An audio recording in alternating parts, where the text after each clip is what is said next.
Halo, perkenalkan, nama saya Michael. Saya adalah mahasiswa arsitektur Universitas Tarumanegara, semester 7. Pada kesempatan kali ini, saya akan mempresentasikan mengenai tugas 2, yaitu dwelling tipologis. Oke, baik, selanjutnya. Berikut adalah lampiran daftar isi. Selanjutnya, saya akan menjelaskan pertama-tama mengenai pendahuluan. Jadi, daerah yang saya pilih adalah Kampung Muara Baru. Nah, ketika kita mendengar nama Muara Baru, pasti kita akan uh, mengenalnya juga sebagai nama Pluit atau Muara Baru. Jadi, di antara dua nama itu emang sudah lekat gitu. Nah, daerah tersebut tuh terkenal dengan kawasan industri dan pelelangan ikan. Jadi, sudah normal kalau daerah ini akan dilalui sama mobil-mobil truk karena membawa hasil lautan. Baik, selanjutnya. Jadi di wilayah Muara Baru ini juga memiliki struktur masyarakat lokal di mana sebagian besar penduduknya bermata pencaharian sebagai nelayan dan mengolah hasil lautnya yang terkait dengan sumber daya yang mereka miliki ini.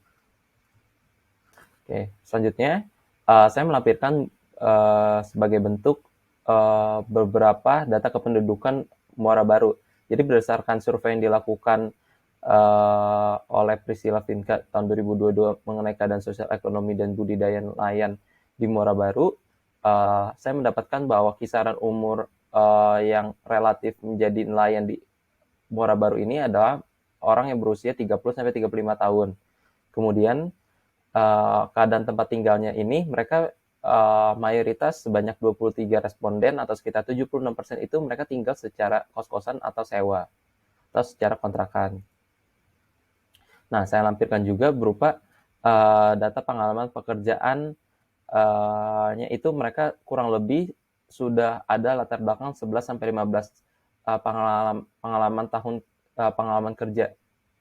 Nah, selanjutnya saya ingin juga melampirkan bahwa daerah di Jakarta Utara ini ketika dilampirkan dan dibandingkan daerah-daerah TPI lainnya, Muara Baru ini paling unggul karena dia tuh memegang sebanyak 71% produksi ikan Jakarta berasal dari daerah Muara Baru ini. Jadi pada tahun 2020 dia mencapai 71.000 kilogram. Nah, kemudian saya akan menjelaskan juga tentang isu apa sih yang terjadi di kawasan Muara Baru ini. Nah, jadi isu yang terjadi adalah isu krisis kebutuhan ruang. Nah, jadi dari krisis kebutuhan ruang ini, saya melakukan analisis menggunakan 5 step yang akan saya jelaskan di halaman selanjutnya. Dan ketika saya sudah melakukan analisis, saya simpulkan bahwa terdapat permasalahan-permasalahan yaitu rawan terjadinya kebakaran, penggunaan jalan sebagai area komunal, tidak ada area bermain anak-anak, permasalahan keamanan. Nah, jadi karena permasalahan krisis kebutuhan ruang ini melahirkan berbagai macam permasalahan-permasalahan lainnya.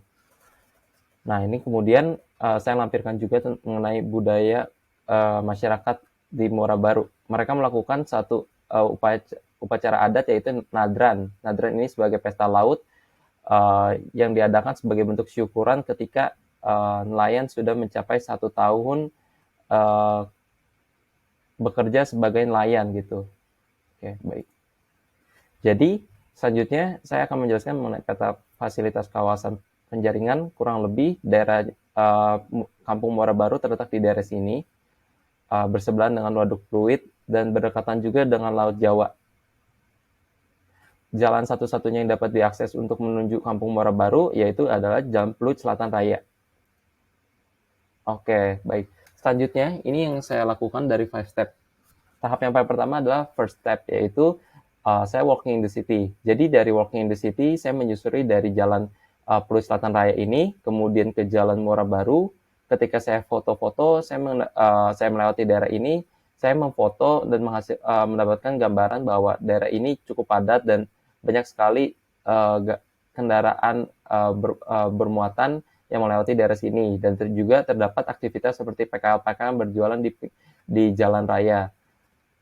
Kemudian jalanan Muara Baru ini terdiri dari 2 lajur kendaraan dan hampir setengah lajurnya juga terpakai oleh aktivitas PKL dan juga terdapat area pedestriannya dipakai oleh PKL-PKL tersebut.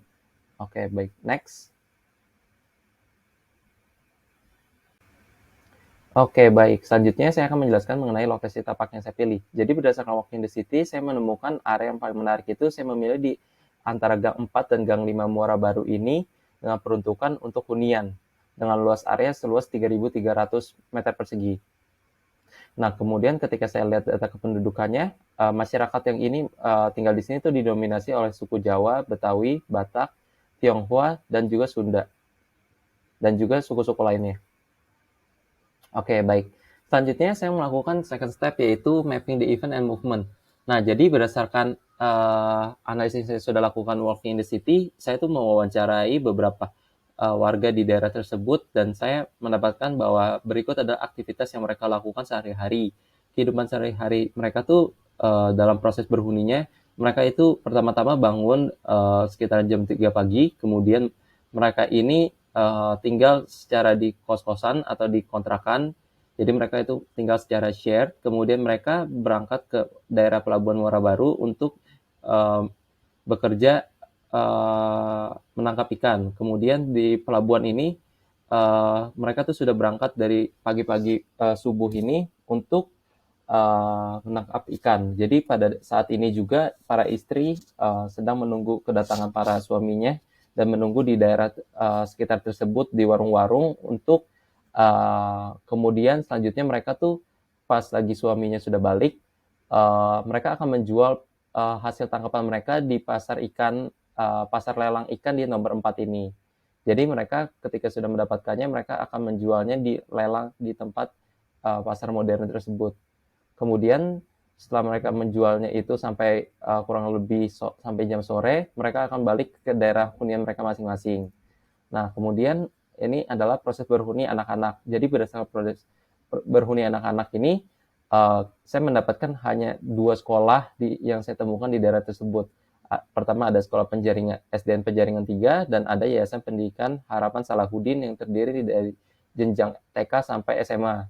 Nah, dari proses berhuni anak-anak ini, kurang lebih aktivitas yang mereka lakukan adalah mereka pergi ke sekolah pada saat pagi, kemudian mereka pulang pada saat siang hari jam 1, dan mereka kemudian kembali ke rumah masing-masing yang berada di Gang Muara Baru. Nah, setelah mereka balik, terdapat aktivitas lagi nih di jalan-jalan gang-gangnya tersebut, seperti yang saya tandakan di titik-titik tersebut terdapat aktivitas di mana anak-anak bermain. Kurang lebih ini fotonya saya sudah lampirkan aktivitas kegiatan anak-anak bermain di gangnya tersebut. Nah, aktivitas itu tersebut ada yang bermain sepeda, ada yang juga kejar-kejaran, dan juga yang lain-lainnya. Kurang lebih dari pengamatan saya menemukan bahwa terdapat kecenderungan bahwa anak-anak ini gemar bermain di dekat warung atau tempat jajan. Nah, kemudian pada sore hari mereka akan kembali pada rumah masing-masing. Kemudian ini ada mapping event mengenai PKL di kawasan sekitar. Jadi saya memetakan titik-titik di mana saja kah PKL ini berjualan. Jadi mayoritas itu berjualan di Jalan Muara Baru karena ini merupakan jalan utama yang dilewati banyak kendaraan. Jadi dengan tujuan ini mereka berharap bahwa dagangannya akan menjadi terlihat oleh orang-orang sehingga menjadi lebih laku. Nah, kemudian berdasarkan titik tersebut, saya juga menemukan ada di depan Gang 6 dan Gang 5, kurang lebih di daerah sini. Selanjutnya, nah jadi ketika mereka sudah selesai berjualan, mereka akan mengembalikan gerobak-gerobak ini ke tempat-tempat penyimpanannya. Ada yang mereka mendapatkan di jalan raya, kurang lebih di depan area lahan kosong, dan ada juga yang menaruh di depan rumah mereka masing-masing.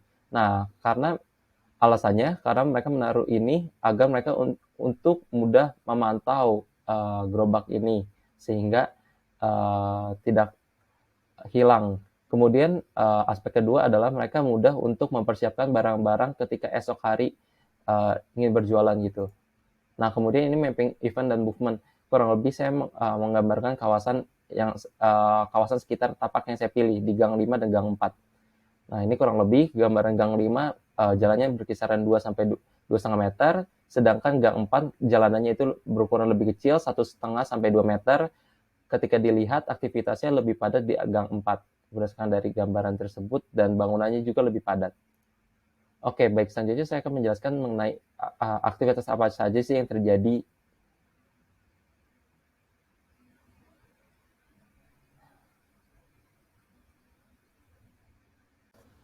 Oke, baik. Jadi pertama-tama itu aktivitas yang saya berhasil temuin adalah aktivitas anak-anak bermain. Pertama ada aktivitas anak bermain di posko di nomor satu, dan kemudian ada aktivitas orang yang berjualan di depan ini. Terdapat aktivitas orang-orang yang berbelanja di depan warung berupa anak-anak perempuan.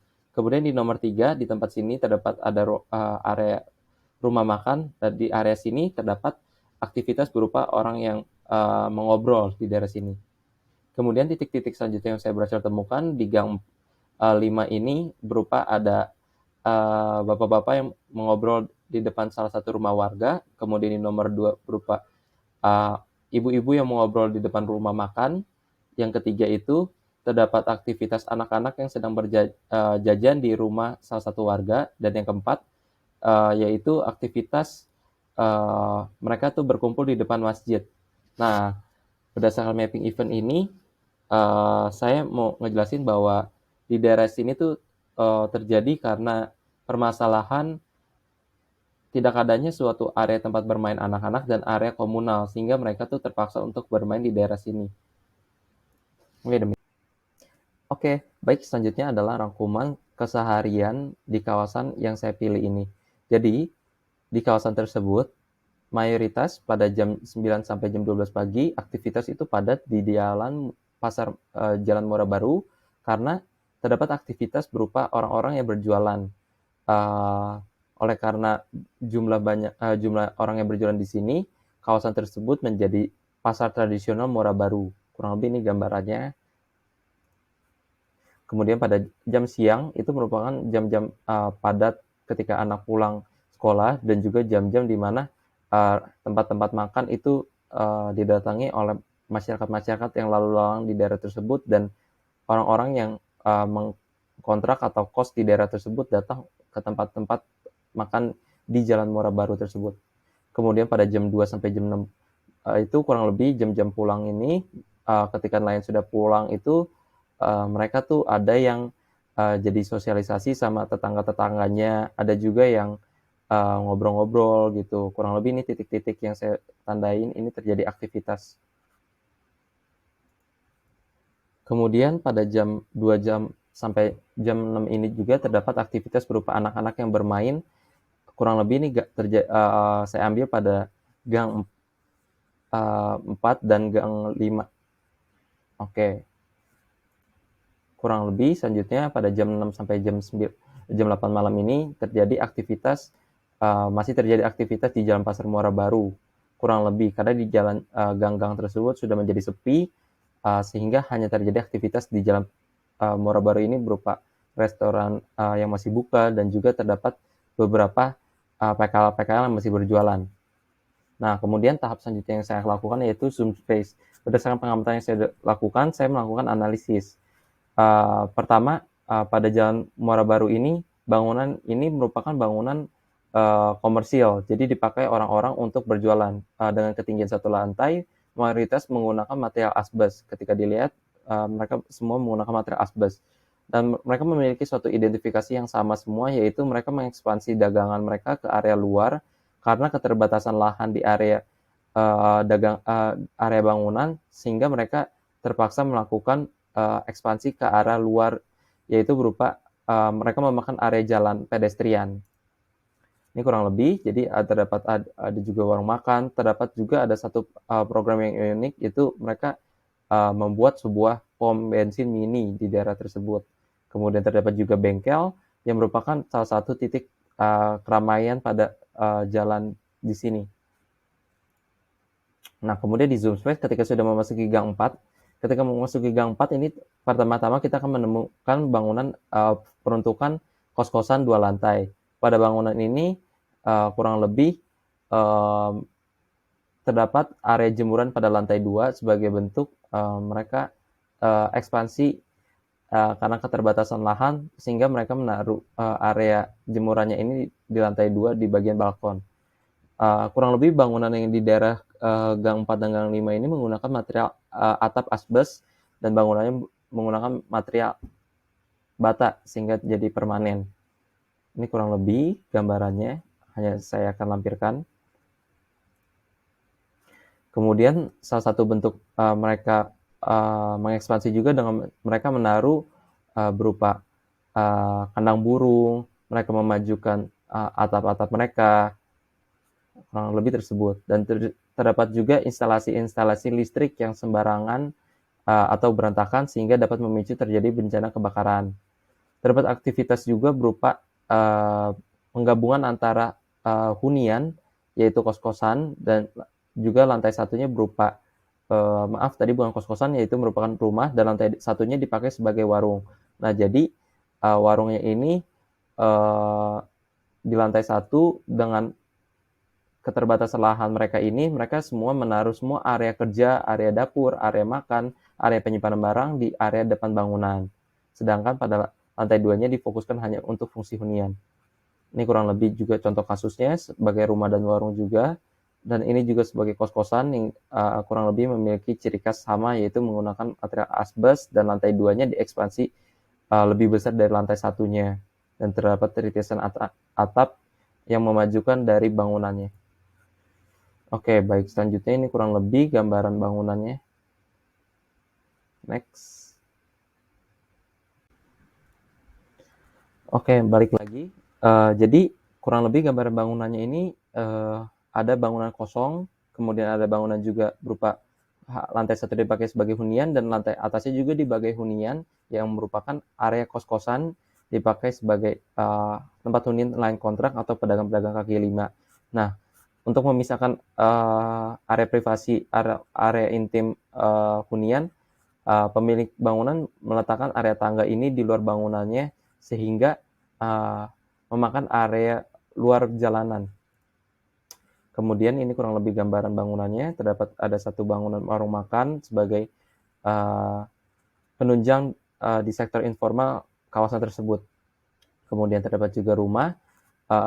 Kurang lebih mayoritas mereka tuh melakukan ekspansi sebagai bentuk mereka melakukan parkir liar, kemudian menaruh barang-barang rumahnya di luar seperti contohnya mesin cuci, atap rintisan mereka ekspansi lebih dari bangunannya. Kemudian ini contoh kasusnya juga sama seperti yang tadi, mereka menaruh tangganya ini di luar bangunannya, lantai satu jadi dipakai untuk hunian, mereka mengekspansi, kurang lebih ini gambarannya, mereka ekspansi sebagai area servis, jemuran, sedangkan lantai 2-nya dipakai buat kos-kosan.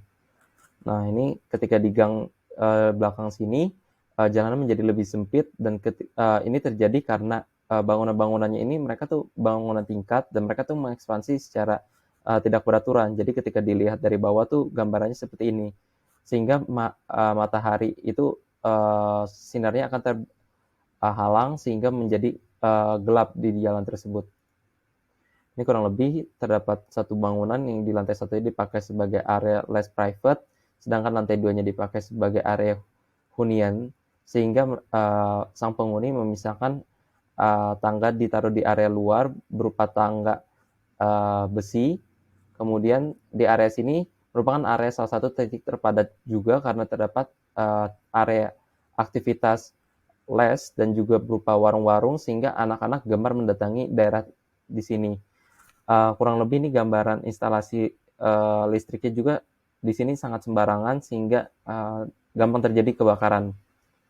Nah, kemudian ada salah satu bangunan yang saya berhasil temukan berbeda dari bangunan lainnya, yaitu berupa tempat MCK umum. Dan tempat MCK umum ini dipakai sebagai tempat mandi dari orang-orang yang kos di daerah sekitar, sehingga dapat menunjang kesehariannya. Kemudian ini ketika dilihat dari bangunannya itu memiliki tipologi kurang lebih atapnya juga asbes, terdapat bukaan yang berbeda, yaitu dia menggunakan material roster bata. Kemudian terdapat juga tanaman vegetasi. Jadi pada area gang sini dan gang 5 itu ditemukan banyak sekali vegetasi. Nah, ini kurang lebih di gang 2 itu bersebelahan dengan MCK umumnya itu merupakan bangunan kos-kosan 2 lantai. Kurang lebih menggunakan asbes juga, namun bangunannya sudah menggunakan struktur atapnya menggunakan struktur rangka besi hollow. Kemudian di sebelahnya bangunan kos-kosan yang tadi itu ada rumah kosong yang dimanfaatkan oleh warga-warga sekitar untuk menaruh-naruh barang seperti perabotan dan yang lain-lain. Kemudian ketika di jalan ke sebelahnya itu bangunan antaranya terdapat bangunan kos-kosan 2 lantai. Pada bangunan ini memiliki tipologi yang berbeda dengan bangunan lainnya karena dia menggunakan bukaan jendela, bukaan pada bangunan, dan ini bukaannya ditutup oleh jaring-jaring atau teralis sehingga menjadi terkesan tertutup. Kemudian pada bangunan sebelahnya juga terdapat area kos-kosan 2 lantai yang dipakai di lantai 1 sebagai warung usaha dan sebelahnya juga sebagai kos-kosan. Ini kurang lebih contoh salah satu yang berbeda. Lantai 1 dipakai untuk area tempat makan dan di lantai atasnya sebagai kos-kosan. Selanjutnya itu juga ada terdapat rumah yang lantai depan bagian depannya dipakai sebagai area makan. Nah, ini kurang lebih rumah salah satu warga juga. Kurang lebih tipologinya itu mereka menggunakan material asbes gitu. Kemudian mereka mengekspansi parkirnya ke depan, penyimpanan barang dan yang lain-lain gitu di area depannya. Nah, ini kurang lebih kesimpulan yang saya berhasil temukan. Bangunan yang paling sering saya temukan ada bangunan kos-kosan karena totalnya ada 10 bangunan, sedangkan ada rumah itu berjumlah 4 bangunan, rumah warung itu sebagai 4 bangunan, dan yang paling banyak lainnya itu ada terdapat toko, hanya berfungsi sebagai toko, dan tempat MCK hanya sejumlah 1 bangunan. Oke, baik, selanjutnya tahap yang keempat itu find the type. Berdasarkan tabel yang saya sudah rangkum tersebut, saya berhasil merumuskan bahwa kebiasaan mereka, hidup mereka tuh mereka berhuni secara sosial atau sharing, sehingga mereka tuh tinggal di kos-kosan. Kemudian di kos-kosan ini mereka tuh membagi MCK, kemudian mereka membagi juga koridor yang sama, mereka membagi entrance yang sama, tempat servis yang sama. Nah, kemudian dari tipologi yang saya berhasil temukan, karena bangunannya tersebut sangat padat, mereka tuh melahirkan bangunan yang berderet gitu. Jadi fasad-fasadnya itu berderet. Nah, karena bangunan berderet tersebut, daerah tersebut menjadi permasalahan pencahayaan, sehingga jadi gang-gang jalanannya itu menjadi minim akan pencahayaan. Nah, yang tipologi yang saya berhasil temukan lagi itu adalah ekstensif. Mereka tuh selalu mengekspansi area jalanan dengan tujuan pribadi. Nah, jadi berdasarkan yang saya temukan ini, yang saya berhasil identifikasi adalah efficient shared dwelling. Nah, mereka tuh selalu menggunakan area hunian yang ada, kemudian dipakai untuk tujuan berdagang ataupun sebagai tujuan kos-kosan dengan tujuan untuk mendapatkan pendapatan. Nah, ini kurang lebih explore the quality of spatial berdasarkan fenomena yang terjadi, itu membuat jadi daerah tersebut menjadi jalannya itu bermasalah karena terdapat ekstensi-ekstensi dari kegiatan-kegiatan berhuni ataupun berdagang. Kemudian terjadinya sebuah kegiatan informal di daerah-daerah yang seharusnya tidak terjadi, seperti di jalanan terdapat aktivitas anak yang bermain, kemudian di jalanan yang dipakai sebagai ruang komunal dan yang lain-lain. Nah, ini rumus masalah yang saya berhasil simpulkan. Kawasan tersebut padat dan kumuh, kemudian sanitasi buruk dan bau, terdapat gangguan bau sampah, kemudian tidak tersedianya ruang komunal. Mereka tuh bermain di gang-gang ini, kemudian rawan terjadinya kebakaran, kemudian area tersebut kurang mencerminkan karakteristik dan kelokalan kawasan. Oke, baik, sekian. Oke, maaf. Kemudian saya lanjutkan lagi. Daerah tersebut karena sangat padat, mereka hanya memfokuskan ke area huniannya saja sehingga menghilangkan suatu identitas karakteristik dari kawasan tersebut. Karena daerah tersebut kan daerah sentra industri perikanan. Nah, tapi daerah di sini tuh kurang mencerminkan tersebut. Nah, ini berdasarkan rumus masalah yang tadi, saya berusaha membuat sebuah mind map yang menghasilkan yaitu isu utamanya keterbatasan lahan, sehingga mereka tuh melakukan sebuah tindakan ekspansi bangunan, kemudian mereka tuh mengekspansi secara horizontal maupun vertikal. Nah, semua ini menghasilkan permasalahan, yaitu ini mengganggu lalu lalang kendaraan, pencahayaan buruk, penggunaan buruk, dapat memicu kebakaran.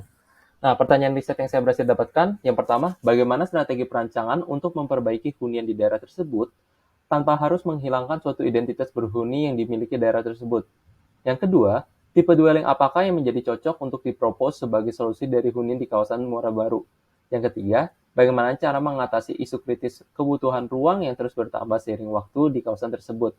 Yang keempat, bagaimana mengangkat nilai kelokalan daerah yang sudah ada di kawasan muara tersebut, namun menjadi pudar karena tidak ada bangunan yang mencerminkan kekhasan daerah tersebut. Ini kajian teorinya, kurang lebih saya mengangkat teori mengenai dwelling. Saya menjelaskan dwelling ini berdasarkan Martin Heidegger. Kemudian saya mengangkat juga diagram 4-fold terhadap building dan dwelling. Kemudian saya mengambil kajian teori selanjutnya itu berdasarkan simple living menurut Mahatma Gandhi. Jadi menurut Mahatma Gandhi itu dia memperhatikan hidup sederhana, yaitu mengurangi jumlah kepemilikan yang dimiliki, mengurangi ketergantungan pada teknologi dan layanan, dan juga menghabiskan lebih sedikit uang. Sehingga ketika beliau melampirkan suatu pernyataan juga, yaitu I don't want my house to be walled in all sides and my windows to be stuffed.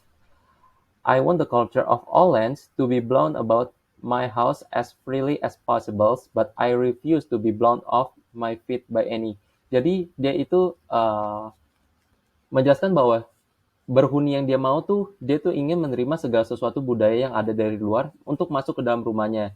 Jadi dia ingin suatu berhuni yang dijelaskan Mahatma Gandhi ini, huniannya itu secara fleksibel dan juga sederhana gitu. Oke, baik. Metode perancangan. Selanjutnya saya juga terdapat kerangka metode perancangan yang saya lakukan. Jadi berdasarkan tahapan 8 ini yang sudah lakukan, saya berhasil mengangkat yaitu terdapat ada lokalitas, fenomenologi, dan sustainable. Nah, ini semua saya akan bahas selanjutnya. Kemudian ini adalah propose program yang saya akan ambil berdasarkan teori Bernard Sumi. Terdapat cross programming, trust programming, dan disprogramming. Nah, ini ada propose program yang saya berhasil ajukan. Jadi berdasarkan rumus masalah yang tadi, saya menyimpulkan solusi seperti area tempat tinggal, kemudian ada area playground, kemudian ada program kuliner yang mengangkat isu lokalitas daerah. Kemudian ada juga program pengolahan energi berkelanjutan atau sustainable. Nah, ini semua disatukan ada sebuah area komunal di tengah-tengahnya. Kemudian analisis pembahasan yang saya lakukan. Berdasarkan masa-masa yang tadi, saya melakukan sintesis seperti contohnya permasalahan area tempat main yang tidak tersedia. Karena anak-anak bermain di jalanan, saya melakukan usulan untuk membuat sebuah program, sebuah area main untuk menampung anak-anak di daerah sekitar kawasan. Kemudian kawasan ini juga perlu untuk disamping oleh orang tua, karena mereka tuh perlu diawasi oleh orang tua mereka. Kemudian permasalahan kedua ada rawan terjadinya kebakaran. Nah, jadi di Kali Gedong ini kurang lebih gambarannya ini yang seperti saya diagramkan, instalasi listriknya itu sangat sembarangan sehingga ketika suatu waktu instalasi listrik ini dapat memicu suatu kebakaran di mana jalan tersebut kurang dapat diakses oleh damkar sehingga ketika terjadi kebakaran, bangunan-bangunan tersebut juga sangat berderet sehingga mudah terjadinya penyebaran api. Nah, sintesis yang saya ajukan yaitu untuk memperbaiki instalasi listrik tersebut supaya tidak terjadi adanya kemungkinan untuk kebakaran di ke depan waktu, kemudian membuat akses damkar, kemudian juga untuk membuat suatu area tangga darurat sebagai regulasi standar evakuasi kebakaran. Nah, ini kurang lebih permasalahan yang selanjutnya saya temukan adalah kawasan padat terkumuh. Nah, saya berhasil mensintesiskan untuk mengajukan sebuah hunian vertikal untuk memangkas pemakaian lahan sehingga mereka tuh dapat tinggal di dalam satu atap yang sama untuk mengurangi penggunaan lahan. Kemudian selanjutnya itu tidak tersedianya area komunal. Berdasarkan gambar ilustrasi yang saya buat ini, aktivitas komunal dilakukan di area jalanan. Nah, solusi yang saya ingin ajukan menyediakan suatu area komunal yang dapat merangkum segala kebutuhan sosial masyarakat sekitar. Nah, yang paling terakhir adalah permasalahan kurang melambangkan kekhasan dan kelokalan kawasan. Nah, di sini saya ingin mensintesiskan yaitu mengajukan sebuah program kuliner yang terdiri dari pengolahan hasil laut menjadi sajian makanan laut seafood sebagai ciri khas dari kawasan tersebut. Nah, ini kesimpulannya. Berdasarkan permasalahan yang tadi, saya menemukan solusi yaitu vertical shared dwelling. Ketika di problem sanitasi dan sampah, solusinya itu membuat solusinya berupa penggunaan energi berkelanjutan atau sustainable. Sedangkan selanjutnya berdasarkan fenomena-fenomena yang terjadi atau yang lokalitas yang tersebut terdapat ini saya ingin mempertahankan fenomena-fenomena yang terjadi, yaitu aktivitas anak yang bermain, adanya PKL, kemudian juga kegiatan komunal antar warga. Nah, kemudian selanjutnya ini saya berdasarkan identitas kawasan, saya merumuskan untuk memanfaatkan hasil kekayaan alam, yaitu membuat sebuah tempat makan hasil laut. Nah, kemudian kurang lebih rumusan yang saya akan lakukan ini adalah membuat kawasan menjadi kampung wisata sentra ikan Muara Baru. Nah, ini kurang lebih referensi yang saya pakai sebagai patokan untuk tugas ini. Oke, baik. Sekian dari saya. Terima kasih.